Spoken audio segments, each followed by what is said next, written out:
Welcome to the show, everyone. We have a great guest today in the cybersecurity world.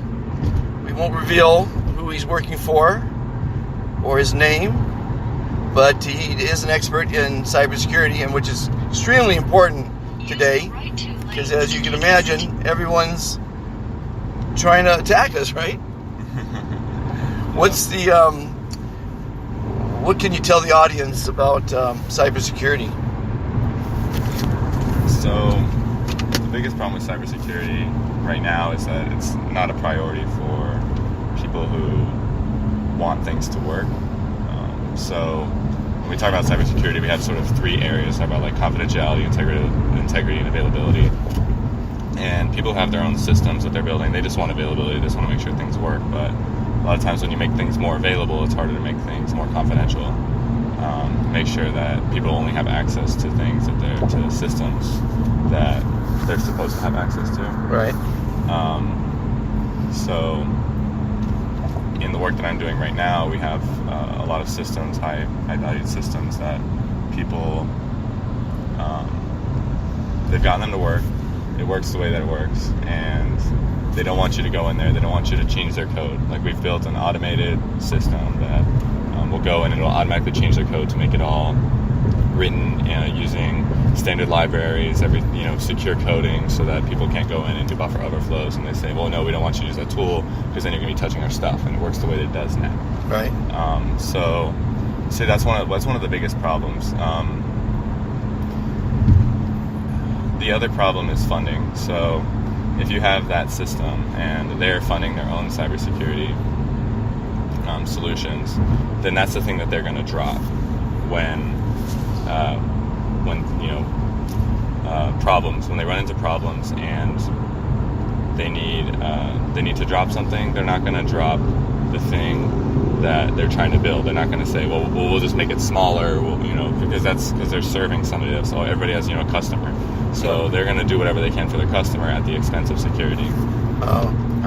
So the solution to that, which is something that's being explored and pushed now, is that you have to have dedicated funds towards cybersecurity. You have to make sure that when you allocate your budgets, you say this is the amount that this group of people is going to provide cybersecurity to everybody else, and it's already going to be paid for.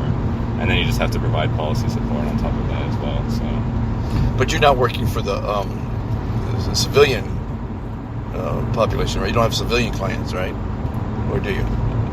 Civilian clients, it depends on what you define as a client. Let's just say Boeing. So,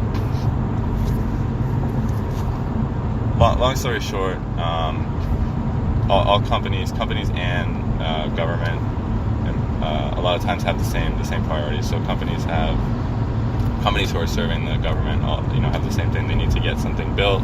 They need to get it built as cheaply as possible, as quickly as possible, and have it do the thing that it's supposed to do. And that's the main priority for their customer, right? Their customer just looks at, does it work? Does it work well? Is it secure? And then now, is it secure is becoming a new priority. It still becomes something that people will drop. And then it's hard to go into a system that somebody else has built and try to understand what supply chain risk management methods they used, etc.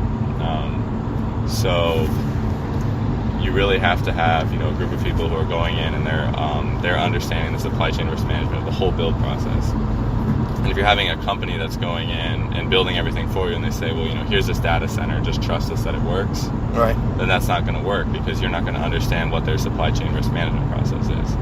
So you have to have people who are dedicated to going through and understanding either the supply chain risk management process that they're using, or purchasing from, in this case, data center vendors directly, and then understanding what the supply chain risk management process of that vendor is. Now, is there a certain budget that is it 10% of your budget, do you think? What is what is the amount of the budget? That someone would typically... It's really going to depend on the system that you have. So if you have like an embedded computing system, so that would be something that just has some computing embedded within it. It's generally not a computer, then it's going to be smaller. But if you have a large system like a data center, that you're building, then that's primarily a cyber system, so it's going to be larger. It's going to be more than 10%. Okay. And how did you get into being a cyber expert or work in the field? You went to college? Yes. Went to college. Just started working. It was something I learned on the job. I had specialized training that I went to. So that's about it. And you enjoy it? It can be very stressful sometimes. So therein lies saying fantastic often enough. It will reduce your stress. Yes, I definitely am in need of that. Now, just so you know, people, when I said the word fantastic to him today, he had the biggest smile on his face just by hearing the word and me saying it to him, which always proves my point that it's better to give than to receive. Are we going that way, you think? It's kind of like, I hate when it does this. It would tell me which way it's going.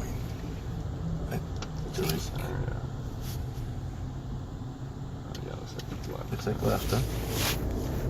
It just goes to prove my point that, it's better to give than to receive. And when you say you're fantastic to people, you're making them feel good. And try it today. See how it works for you. Right. To do that.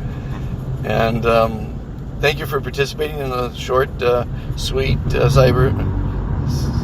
Everyone's got a great story. Everyone's doing great things. And I love sharing it with the world. And thank you for participating. And you will never know his identity. But he's dressed very well. Have a fantastic day. Thanks to everybody for listening.